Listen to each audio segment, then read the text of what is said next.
Assalamualaikum warahmatullahi wabarakatuh. Saya Syukron Makmun, mahasiswa PPG LPTK Binuang Songo Semarang, ingin membuat video pembelajaran SKI kelas 3 materi masa remaja Nabi Muhammad SAW.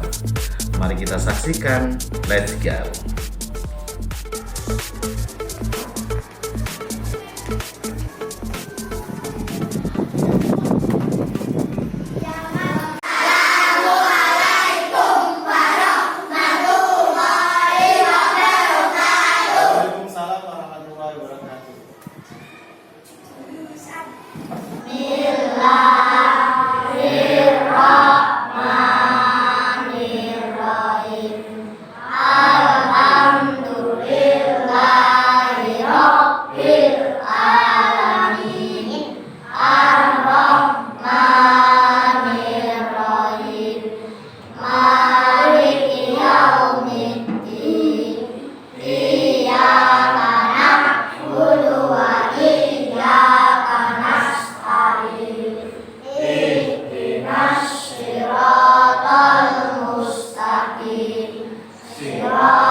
Belajar masih. Untuk mengingat pembelajaran minggu lalu, biar anak-anak semuanya ingat, apa judul materi minggu lalu? Masa Nabi Muhammad Sallallahu Alaihi Wasallam. Baik, semuanya masih ingat. Untuk pertanyaannya, siapa ibu asuh Nabi Muhammad setelah dilahirkan? Ya, Mas. Betul sekali untuk Mas Adam.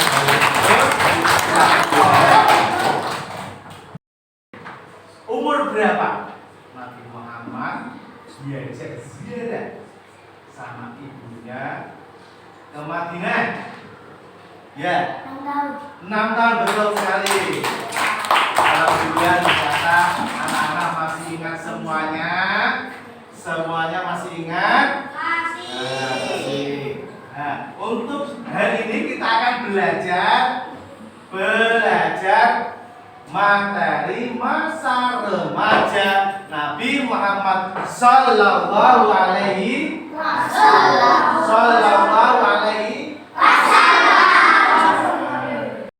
adalah masa yang paling emas untuk pembentukan pribadi dan sifat seseorang, karena pada masa remaja itu akan menentukan nanti kehidupan ketika sudah dewasa. Begitu juga dengan remaja Nabi Muhammad memiliki masa-masa remaja pada umumnya. Perbedaannya adalah dari sifatnya. Sifatnya Nabi Muhammad yang luhur, akhlakul yang mulia, yang selalu bersahaja dengan siapa saja. Itu perbedaannya, akhlaknya yang mulia dengan penduduk, pemuda-pemuda masyarakat pada umumnya. Karena waktu remaja Nabi Muhammad sibuk dengan berternak, sibuk dengan mengembala kambing milik orang-orang Arab, dan upahnya nanti akan diberi diberikan kepada pamannya. Siapa pamannya?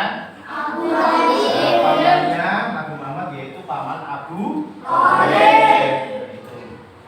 Nah, ini Pak Guru akan nayangkan video tentang kegiatan masa remaja Nabi Muhammad.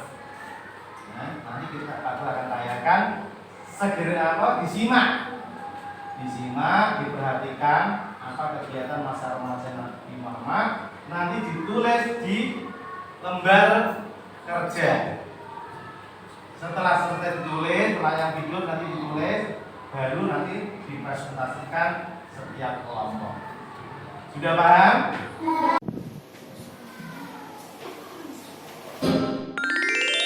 Kisah Nabi Muhammad Sallallahu Alaihi Wasallam, pekerjaan dan masa remaja Muhammad. Tumbuh dalam lingkungan Arab jahiliyah tidak membuat Muhammad remaja terbawa arus pergaulan yang salah. Sebaliknya, beliau banyak merenung dan menyibukkan diri dalam pekerjaan. Seperti halnya Nabi Musa dan Nabi Daud, Nabi Muhammad Sallallahu Alaihi Wasallam pernah bekerja menjadi penggembala kambing. Tidak hanya itu, beliau juga belajar ilmu perdagangan kepada pamannya Abu Thalib. Awal mula kesuksesan Muhammad dalam berdagang bermula ketika bertugas membawa barang dagangan milik Khadijah ke Syria. Selama hidup bersama keluarga Abu Thalib, Muhammad berusaha untuk tidak menambah beban pamannya. Apalagi beliau tahu bahwa Abu Thalib memiliki banyak anak dan hidup dengan kondisi pas-pasan. Untuk itu, Muhammad meminta izin kepada Abu Thalib agar diperbolehkan menggembalakan kambing milik para saudagar kaya di Mekah. Wahai paman, apakah aku boleh ikut mengembala kambing seperti teman-temanku? Jika hal itu tidak memberatkan urusanmu, lakukan saja. Sebagaimana yang disebutkan dalam hadis riwayat Bukhari nomor 2262 dari Abu Hurairah radhiyallahu anhu bahwa Rasulullah Shallallahu Alaihi Wasallam bersabda, tidak ada nabi kecuali pernah menjadi penggembala kambing. Mereka para sahabat bertanya, apakah engkau juga, wahai Rasulullah? Beliau berkata, iya, saya telah menggembala dengan imbalan beberapa kirot dari penduduk Mekah. Dengan menggembala kambing, Muhammad berlatih untuk bersabar dan menjadi seorang pemimpin. Tanpa berkeluh kesah, setiap pagi beliau menggembala dan mengantarkan kambing-kambing itu ke kandang pada sore hari. Anehnya, semua kambing-kambing gembalaan Muhammad gemuk-gemuk dan sehat. Hal tersebut membuat para saudagar puas dengan hasil kerjanya. Aku sangat senang melihat anak muda seperti keponakanmu itu. Dia sangat rajin dan cekatan. Beruntung engkau memilikinya, wahai Abu Thalib. Sungguh, aku tidak menyuruhnya bekerja jikalau dia tidak benar-benar menginginkannya. Dia pasti tidak ingin merepotkanmu. Menurutku, Muhammad tidak seperti para pemuda kebanyakan di Mekah yang lebih suka hiburan daripada bekerja keras. Muhammad memang sangat menjaga dirinya dari perbuatan maksiat. Akhlaknya pun sangat mulia dari semua orang yang pernah aku kenal di Mekah. Sewaktu menggembala, Muhammad sering berpikir tentang hal-hal yang terjadi di sekitarnya. Siapakah yang menciptakan bintang-bintang yang berkilauan di langit? Dan siapa yang menghadirkan udara untuk dihirup semua makhluk? Dan siapa pula yang membuat jantungku berdetak? Sungguh pastilah dia zat yang maha kuasa. Berbagai pertanyaan muncul di benak Muhammad. Hal tersebut yang membuatnya selalu sibuk merenung dan terjaga dari perbuatan buruk yang dilakukan oleh para pemuda Mekah.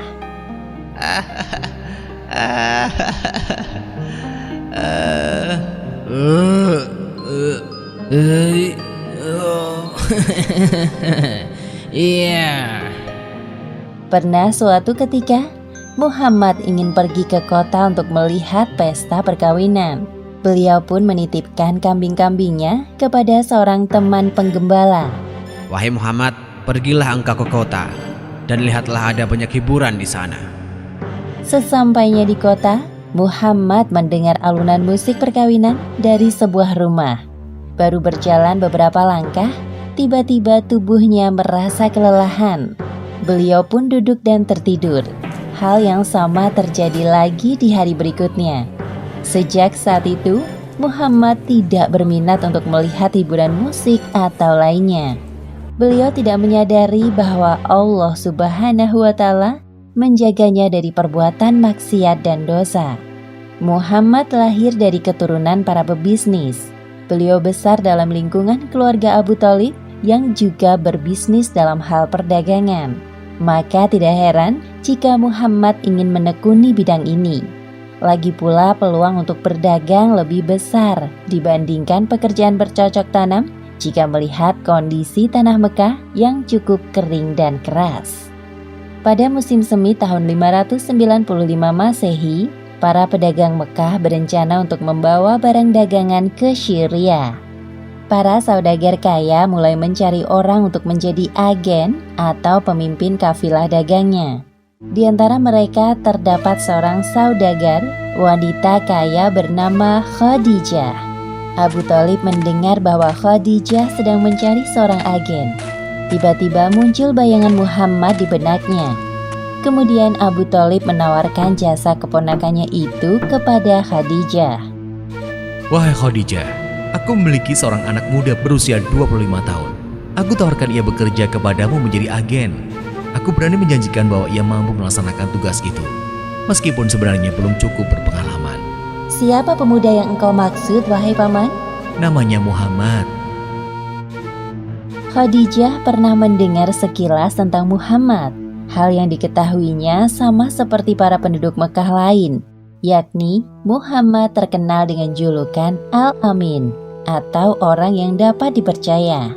Hal yang perlu paman ketahui, aku sangat menjunjung tinggi nilai kejujuran.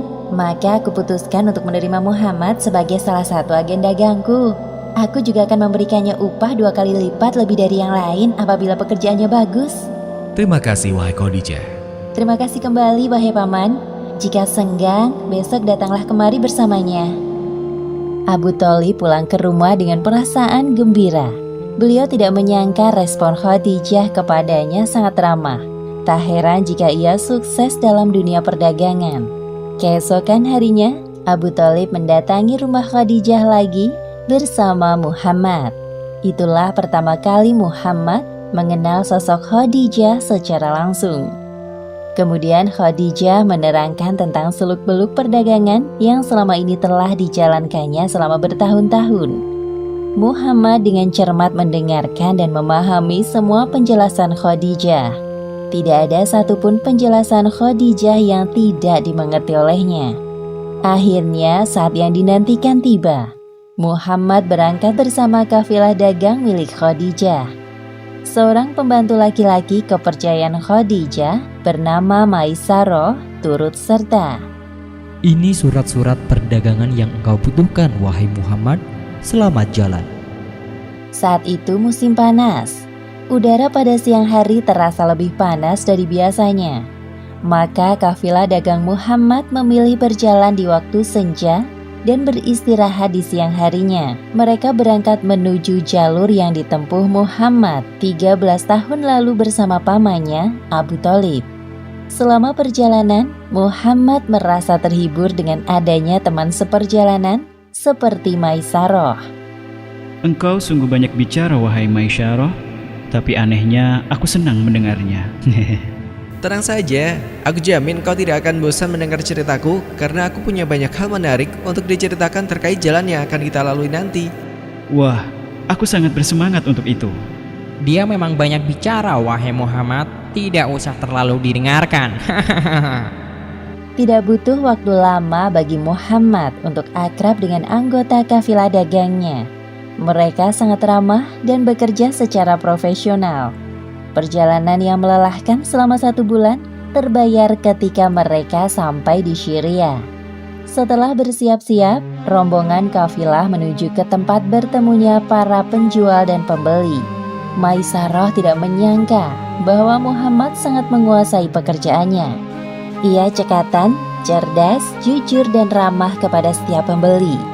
Semua orang yang bertemu dengan Muhammad selalu terkesan dengan penampilan dan sikapnya yang sopan. Sepertinya ini bukan pertama kalinya bagimu ya. Engkau sungguh keren wahai Muhammad. Barang dagangan yang kita bawa dari Mekah terjual semua. Pasti keuntungan kita sangat banyak. Syukurlah, bukankah itu yang kita semua harapkan? Ya, dengan semua keuntungan ini kita dapat membeli barang-barang baru untuk dijual kembali. Khadijah benar-benar tidak salah memilih agen. Pada malam hari, saat semua orang tertidur, Muhammad kembali merenung dan menyendiri. Beliau berpikir tentang perpecahan yang terjadi pada kelompok Nasrani di Syria. Padahal sebelumnya mereka berjalan dalam satu kelompok. Sekarang malah memilih jalan sendiri-sendiri. Lantas, manakah yang paling benar? Diam-diam Maisarah memperhatikan Muhammad yang masih terjaga dalam tidurnya. Dalam hatinya timbul rasa kagum kepada Muhammad. Aha, sesamanya di Mekah nanti akan aku ceritakan semua hal tentang Muhammad kepada Khadijah. Pasti dia akan kagum dan tertarik dengan Muhammad. Demikianlah akhir kisah pekerjaan dan masa remaja Muhammad. Hikmah yang dapat kita ambil dari kisah ini, hendaknya kita meneladani sikap Nabi Muhammad SAW saat beliau remaja, yaitu bekerja dengan penuh semangat agar pekerjaan kita penuh berkah. Selalu bersikap sopan dan jujur dalam berbicara, menjaga diri dari perbuatan maksiat, dan merenungkan peristiwa di sekitar kita agar tidak mudah terlena dengan urusan duniawi. Wallahu a'lam bishawab. Selesai menonton video anak-anak. Bagaimana videonya tadi, menarik? Alhamdulillah. Sekarang Pak Guru akan memberikan lembar kerja kelompok. Nanti setiap kelompok diberikan tugas untuk menulis, menceritakan kembali apa yang telah dilihat di video tadi. Paham?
hasil kerja kelompok kalian nanti perwakilan satu kelompok satu orang.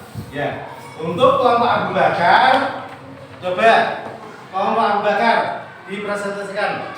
Bisa berdiri. Nah. Muhammad SAW ketika remaja menyembelih kambing seperti nabi yang lain, dan upahnya diberikan kepada pamannya yang bernama Abu Thalib. Abu Thalib mengajak Nabi Muhammad SAW diajak berdagang karena di saat berusia 12 tahun untuk pertama kali. Gimana teman-teman? Bagus? Bagus. Kita tepuk tangan. Muhammad SAW sering memikirkan hal-hal yang ada di sekitarnya. Nabi Muhammad SAW hidup dalam pergaulan yang baik. Kelompok Utsman bin Affan coba dipresentasikan. Pada usia Nabi Muhammad SAW hidup dalam pergaulan yang beliau waktunya untuk menemani pamannya berdagang dan juga bekerja sebagai pembela kambing. Gimana teman-teman, bagus? Selesai mengerjakan tugas kelompok. Bagaimana tadi mengerjakan kelompoknya? Mudah atau berat? Mudah. Alhamdulillah. Berarti semuanya bekerja sama dalam mengerjakan kelompok. Nah, jadi untuk review kelompok, belajar kelompok tadi, banyak-banyak masa-masa baca alhamdulillah.